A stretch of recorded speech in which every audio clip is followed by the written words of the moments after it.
So Chloe Peterson has been at Indiana in Indiana practice. Oh, thank God. Thank God. All I'm going to say is thank God. One big thing today is that we've seen Caitlin Clark stretching. You haven't seen much. We're not seeing much. But we are seeing Caitlin Clark stretching. She's going through the warm-ups with teams. The WNBA world is on edge. Caitlin Clark hasn't played since July 15th, missing 17 straight games, and 3 different return dates projected by ESPN have already come and gone. Every time fans think she's about to step back on the court, the goalpost moves. August 12th? Delayed. August 26th? Delayed. September 2nd delayed. Now, the latest report sets her comeback for September 7th against the Washington Mystics. But here's the problem. Nobody knows if that date is real. Why has Caitlin Clark not spoken up about her issues? Why would she have to speak out about her injuries? Like, what is there to be gained by Caitlin Clark coming out and speaking out about her injuries? I mean that. Like, what is there to actually be gained? Not the fever, not the fans, and maybe not even Clark herself. With Indiana's playoff hopes fading and her lack of full contact practice raising alarms, some are wondering if we'll even see Caitlin Clark again this season. Let's start with the facts. Caitlin Clark's last WNBA game came on July 15th, when the Fever beat the Connecticut Sun. Since then, she hasn't suited up once. That's 17 straight missed games, including the All-Star game in Indiana, the one that was scheduled there specifically because of her popularity. She was supposed to be the captain, voted in with the most votes in WNBA history, but instead she sat on the sidelines, injured. This isn't just another stretch on the bench, and this is the longest absence of her entire basketball career. At Iowa, she never missed extended time. In her rookie season, she was practically Iron Woman durable, breaking records while playing heavy minutes night after night. But this season, a quad strain, a bone bruise in her ankle, and now a groin injury have kept her sidelined. For the first time, fans are seeing Clark not as unstoppable but as human. And the numbers show how much she matters. Without her, Indiana has gone 13-18 this season. With her, 8-5. That's the difference between a lottery team and a playoff contender. Even if her stats dipped slightly compared to her rookie year, her presence on the court changes everything. The spacing, the ball movement, the energy, it's all different when Clark plays. Which is why this absence has fans restless. Not just because they miss seeing her play, but because they know how much the Fever need her right now. If you've been following ESPN's injury reports, you know how frustrating this has been. We should be seeing teams, we should have had, instead of day-to-day and questionable, there should have been some form of an update given, but that update doesn't need to come from Caitlin Clark. Not only does it not need to come from Caitlin Clark, it shouldn't come from Caitlin Clark. At first, Clark was listed to return on August 12th. That came and went. Then it was August 26th against the Seattle Storm. No Clark. Then it was September 2nd against the Phoenix Mercury. Again, no Clark. Now, the latest target is September 7th against the Washington Mystics. This constant back and forth has left fans furious. Every time they circle a date on the calendar, it gets moved again. It's like dangling a carrot on a stick, keeping fans waiting, keeping them hopeful, but never delivering. And it's raising questions. Is ESPN getting bad info from the Fever? Is the team being vague on purpose?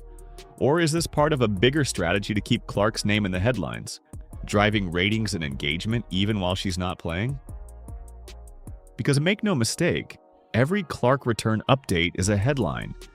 Every injury report becomes a talking point. The uncertainty is its own form of drama, and ESPN is milking it. But for the Fever and their fans, this isn't just TV drama. This is their season hanging in the balance. The Indiana Fever are in a pressure cooker.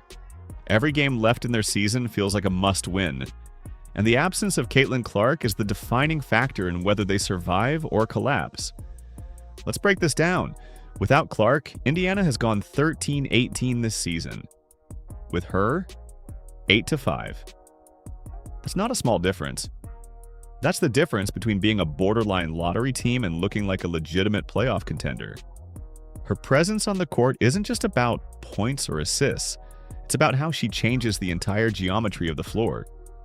Defense is spread out because of her shooting range. Teammates like Aaliyah Boston and Kelsey Mitchell get cleaner looks because of her passing. Even the tempo of games shift, and with Clark pushing the pace and making defenses uncomfortable. But here's the reality.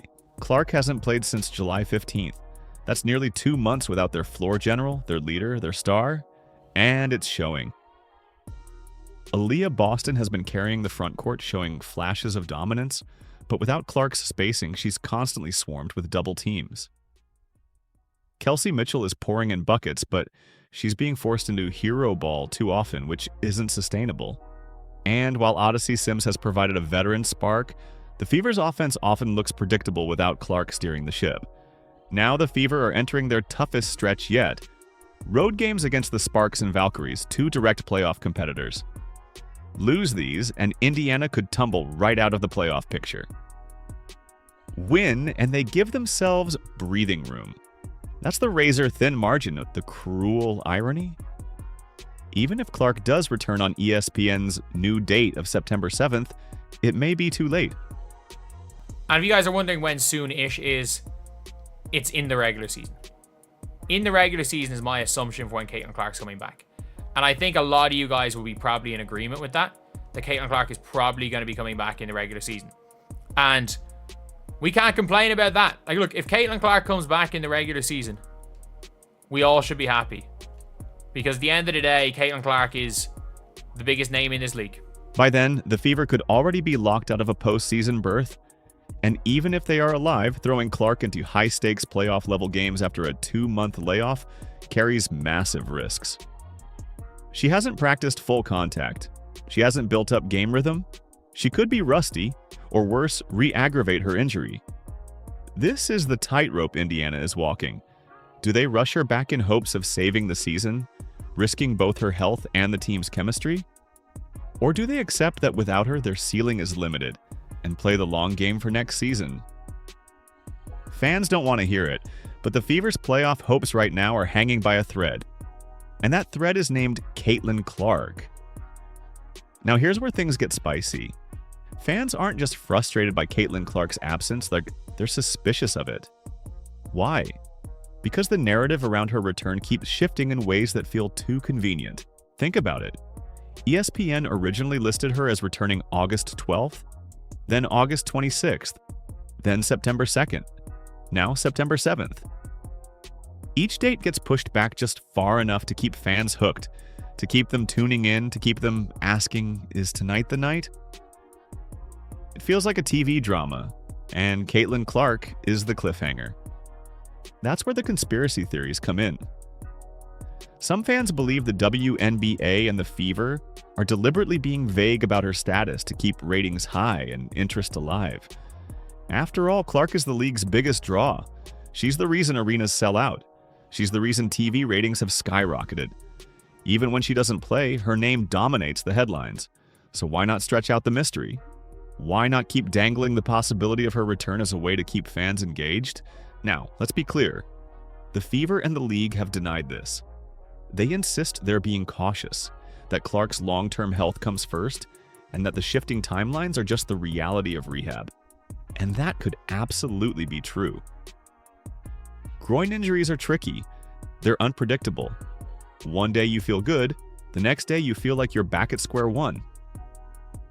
For a player like Clark, whose game relies on quick bursts and deep shooting range, rushing back too soon could spell disaster. But fans aren't buying it. They see ESPN's constantly changing updates and think, why keep moving the date instead of saying she's out indefinitely? That lack of clarity fuels suspicion. And in today's social media-driven world, suspicion quickly snowballs into conspiracy. The truth probably lies somewhere in the middle. The Fever do want to protect Clark. The WNBA does want to maximize interest. And ESPN, well, they're always going to do what drives viewership. The result is a perfect storm. A fan base that feels misled, a star whose absence feels like a marketing ploy, and a league walking a tightrope between transparency and entertainment. But shutting down Caitlin for the season makes no sense when there's an 8-month break. Shutting down a player because of niggling groin issues that just won't go away without any major actual injury when she has an 8-month break starting very soon makes no sense. And until Clark actually steps back on the floor, those whispers about strategy, manipulation, and ratings, first decisions aren't going anywhere. Here it is.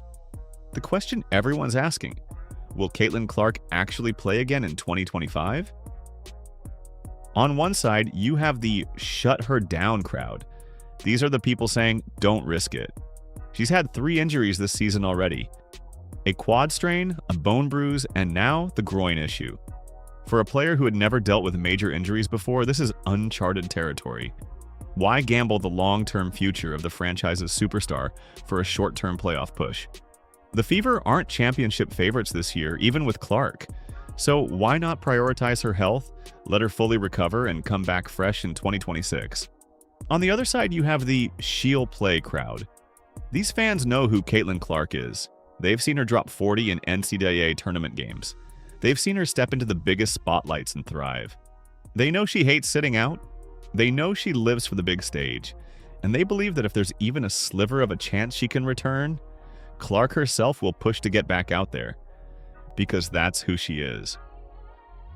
The truth is, both sides are right in their own way. Shutting her down makes sense logically. Playing her makes sense emotionally. And the decision isn't just about Clark. It's about the Fever's direction as a franchise. Do they prioritize the long game, or do they gamble on the here and now? If Clark does return, though, the pressure will be immense. She'll be stepping into games with playoff implications after missing 2 months, without rhythm or conditioning. Fans will expect fireworks. The league will expect ratings, and Clark will expect herself to deliver because that's her mentality. But here's the brutal reality. Even if she plays, she may not look like the Caitlin Clark we all remember. She could be rusty, hesitant, or simply not in game shape. And that creates the possibility of disappointment, which could sting just as much as not seeing her play at all. So, the big question lingers. Is ESPN's latest return date of September 7th real, or just another moving target? Will Clark be the savior Indiana needs, or will this season go down as a lost year for one of the game's brightest stars? Right now, nobody knows. Not the Fever, not ESPN, and maybe not even Caitlin Clark herself. Like, the more Caitlin Clark participates in practice, the more confident you can be that she's coming back. And if you're seeing Caitlin Clark participating in practice at all, you can be super confident that she's coming back. Because if she was sitting out for the season, why would she be going through practice? Why would she be ramping up? Ramping up for what? Unrivaled in January, which I would be shocked if she doesn't play. Ramping up for off-season workouts with Keith Porter,